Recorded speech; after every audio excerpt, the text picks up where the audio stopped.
I used to think that routine meant stability, that predictability in a relationship was proof of commitment. Adrian and I had been together for 5 years, long enough for the passion to settle into something quieter, steadier. Our mornings were marked by shared coffee in the kitchen, our evenings by Netflix shows we hardly paid attention to. Nothing was wrong, exactly, but somewhere beneath the surface, I felt something hollow gnawing at me. Adrian was dependable, kind, and loyal, the kind of partner many would envy. But lately his touch had grown perfunctory, our kisses quick and distracted, our intimacy dwindling into rare obligations rather than spontaneous desire. I tried to bury my dissatisfaction, reminding myself that love was more than chemistry. Still, I couldn't ignore the hunger for something unspoken, something urgent and dangerous. That hunger stirred the first time I met Daniel. It happened at a small get-together hosted by mutual friends. He stood out immediately, not because he was conventionally handsome, though he was, but because he carried himself with an ease that drew attention without demanding it. Daniel laughed easily, spoke with unguarded confidence, and when his eyes met mine across the room, it felt like he was seeing me, really seeing me, in a way that startled me. I told myself it was nothing, just a fleeting spark of curiosity. But when Daniel joined our conversation, I felt the shift instantly. His questions lingered a moment too long on me. His smile tilted in a way that made my chest tighten. He wasn't overt, but subtle enough that only I seemed to catch the undercurrent.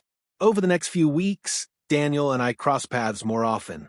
He was a friend of a friend, someone who somehow slipped into my orbit without my permission. Each time, the tension grew sharper. A casual touch on my arm, a laugh that hung too close to my ear, eyes that searched mine like he was waiting for me to surrender. I tried to deflect, to remind myself of Adrian, but I'd catch myself waiting for those stolen moments, my pulse quickening before they even arrived. One night, after a small gathering at a friend's apartment, Daniel offered me a ride home. I should have refused, but I didn't. The car was filled with the quiet hum of late-night radio, and the streetlights blurred through the windshield. Conversation came easily, too easily, until I realized I was telling him things I hadn't even shared with Adrian about my frustrations, my fears, my restless desire for something more. When we reached my building, Daniel parked but didn't unlock the doors. Instead, he turned to me, his expression softened by the dim light. "You're not as happy as you pretend to be, are you?" he asked.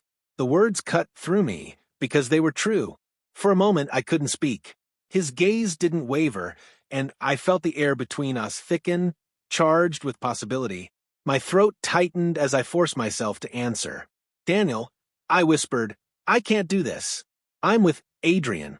I can't take it if things go further." His lips curved into something between a smile and a challenge. "I hear you," he said quietly, though his eyes suggested otherwise.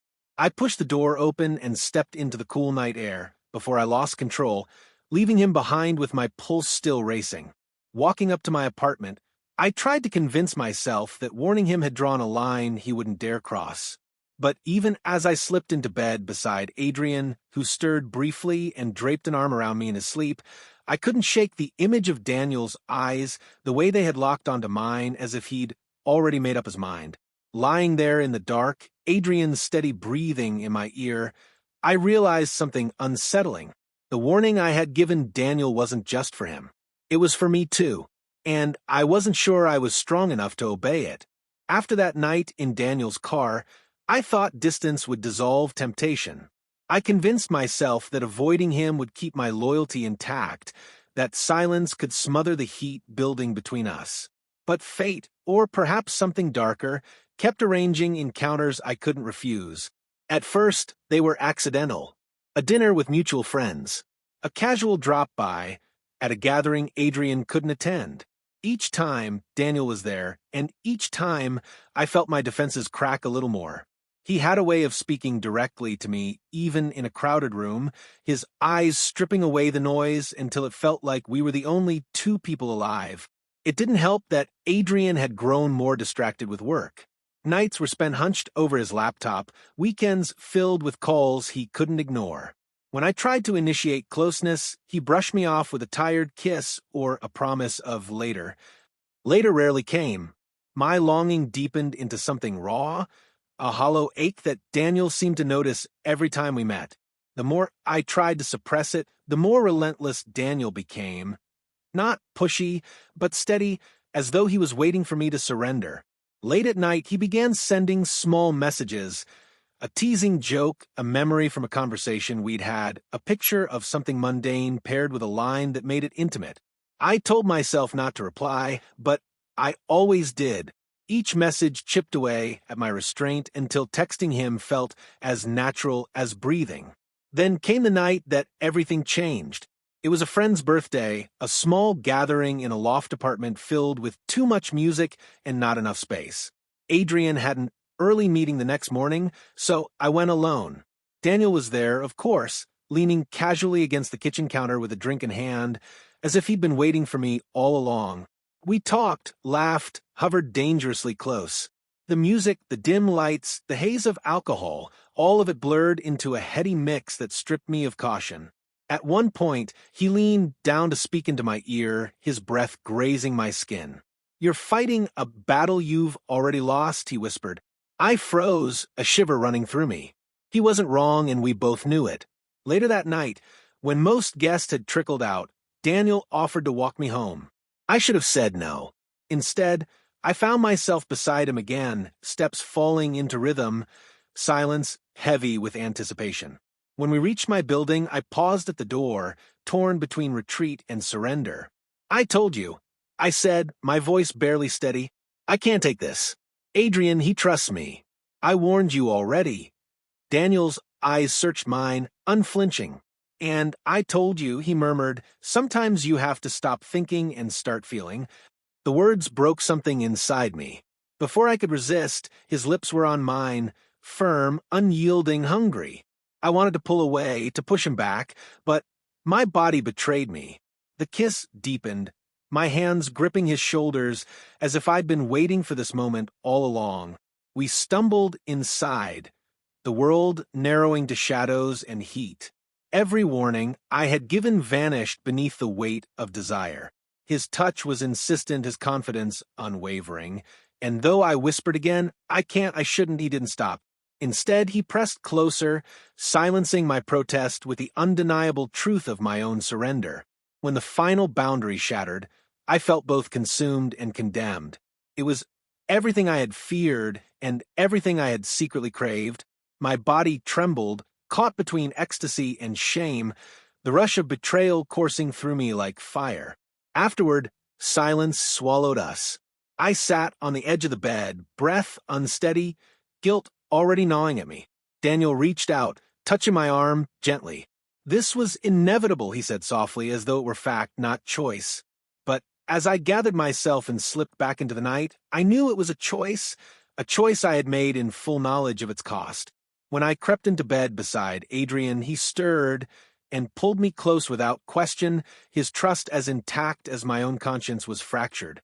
I lay awake, staring into the dark, replaying the moment I had given in. I had warned Daniel. I had warned myself. And yet, here I was, carrying a secret that could never be undone. The morning after was ordinary in every outward way. Adrian brewed coffee, kissed my forehead, and asked if I had slept well. I nodded, though my throat felt tight. The simplicity of his affection nearly broke me. He trusted me so fully that the lie in my silence pressed against my chest like a stone. I tried to bury the memory of Daniel in the haze of routine. Work, errands, dinners with Adrian. Yet the betrayal clung to me, staining even the most mundane gestures. When Adrian laughed at a joke, I saw the curve of Daniel's smile. When Adrian reached for my hand across the couch, I felt the ghost of Daniel's grip. Every moment with him became shadowed by the one I couldn't erase. Daniel, however, wasn't a ghost. He was very much present, slipping back into my life with texts, with glances across crowded rooms, with invitations that dared me to choose again. At first, I resisted, replying only with short, neutral words. But he knew how to pull me in, reminding me of the passion I couldn't find at home, the hunger that had consumed me that night. His confidence was dangerous, intoxicating, and I hated that part of me wanted it still. Meanwhile, Adrian began to notice. He didn't accuse me directly, but his questions lingered longer than usual. "You've been distracted lately," he said one evening, studying my face. "Is something wrong at work?" I forced a smile. "Just tired, that's all." But I knew he wasn't convinced. His touch grew tentative, as though he sensed the distance between us, but couldn't name its cause. Guilt gnawed at me, yet confession felt impossible. How could I tell him I had already crossed the line? How could I shatter the trust that defined us? The more Adrian reached for me, the further I recoiled inside. Our intimacy became mechanical, my body there, but my mind elsewhere. I told myself that ending things with Daniel would solve everything, that I could fold the betrayal into silence and move forward. But the truth was, Daniel had awakened something I couldn't put back to sleep. One night, after another argument with Adrian about my late returns home, I found myself outside Daniel's door again. I hated myself for it, yet my feet carried me there as if guided by something beyond logic. When he opened the door, he didn't look surprised. He simply stepped aside, as though he had been expecting me all along. Inside, the air felt heavy with familiarity. I wanted to say no, to explain that this had to end, but my words dissolved under the weight of his closeness. And once more, I chose betrayal over loyalty, passion over peace. The second time was easier. That frightened me more than anything. In the days that followed, my double life thickened like a knot in my chest. I smiled at Adrian across the dinner table, listened to his stories, nodded at his plans for the future, all while carrying the taste of Daniel on my lips. I became an actor in my own life, rehearsing lines, disguising truth, hoping no one would notice the cracks forming beneath the surface. But I noticed. I noticed every time Adrian looked at me with love I no longer deserved. I noticed when he said, "I trust you," without hesitation. And I noticed most of all in the quiet moments when guilt pressed so hard against my ribs, I thought I might confess just to feel the weight lift. I never did. The warning I had given Daniel that I couldn't take it, that I wouldn't survive crossing that line, had proven false. I had taken it more than once, and though my body survived, something inside me had fractured beyond repair. At night, when Adrian pulled me close, I lay awake, staring into the dark. Daniel's voice echoed in my memory, "Stop thinking, start feeling." I had done exactly that.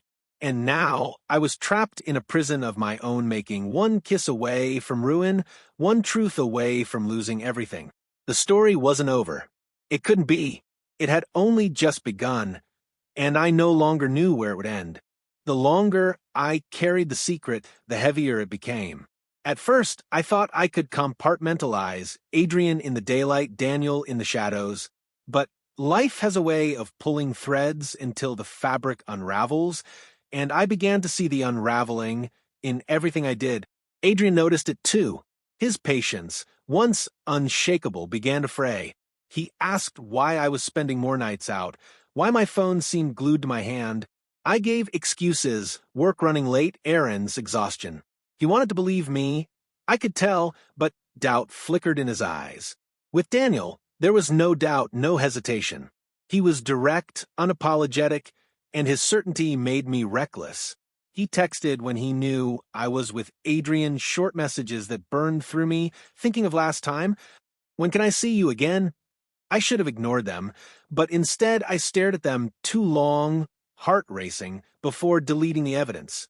Our encounters grew more frequent, each one a deeper cut into my conscience. The thrill that had once electrified me now tangled with dread. I would leave Daniel's place flushed with desire, only to step into Adrian's presence and feel sick with guilt. The duality was exhausting, a constant tightrope walk between what I wanted and what I owed. One evening, Adrian suggested we plan a short trip together. "We need time," he said, his voice quiet but firm. "Just the two of us, away from everything." I agreed too quickly, desperate to reassure him. But my stomach twisted. How could I spend a weekend pretending when my heart and body were so divided? I wanted to believe the trip might fix things, that maybe if I leaned back into us, the rest would fade. But the thought of leaving Daniel behind, even for a few days, gnawed at me. Daniel's reaction was predictable. When I told him I'd be gone for the weekend, he smirked, leaning back with that unshakable confidence. "He's trying to win you back," he said, "but you and I both know what you need." "Stop," I said sharply, though the word lacked conviction. He stepped closer, lowering his voice. "Tell me you don't want this, and I'll walk away." I opened my mouth, but no words came. He knew the silence was his victory. The trip with Adrian started beautifully. A cabin by the lake, mornings filled with coffee on the porch, evenings with wine by the fire. For the first time in months, I felt a flicker of the warmth we once had. Adrian's laugh reminded me why I had chosen him, why I had built my life with him. For a moment, I almost believed redemption was possible. But temptation has a way of finding cracks. Late at night, while Adrian slept beside me, I slipped my phone from the nightstand and saw Daniel's name flash across the screen. "Miss me at?" My chest tightened. I should have deleted the message, turned off the phone, buried it beneath the pillow. Instead, I stared at it, imagining his voice, his touch, his certainty. I hated myself for it, yet the hunger surged again, impossible to ignore. The next morning, Adrian kissed me with unguarded affection, as though the distance had begun to heal. I kissed him back, but the taste of betrayal lingered on my tongue. When we returned home, Daniel was waiting, figuratively, if not literally. His texts, his presence, his pull on me. I tried to pretend the trip had changed something, that I was stronger now, but the truth settled heavy in my gut. I was already too far gone. Adrian sensed it. That evening, as we unpacked, he watched me with an intensity that made my skin prickle. "You're hiding something," he said quietly. My pulse thundered in my ears. For a second, I considered telling him everything, ending the torment in one brutal confession. But fear clamped my mouth shut. Instead, I forced a laugh. "I'm not. You're imagining things." He didn't press, but his eyes lingered, full of doubt. And as I turned away, pretending to busy myself with the suitcase, I felt the walls closing in. The lie had grown too large to contain. And I knew, sooner or later, it would consume us all.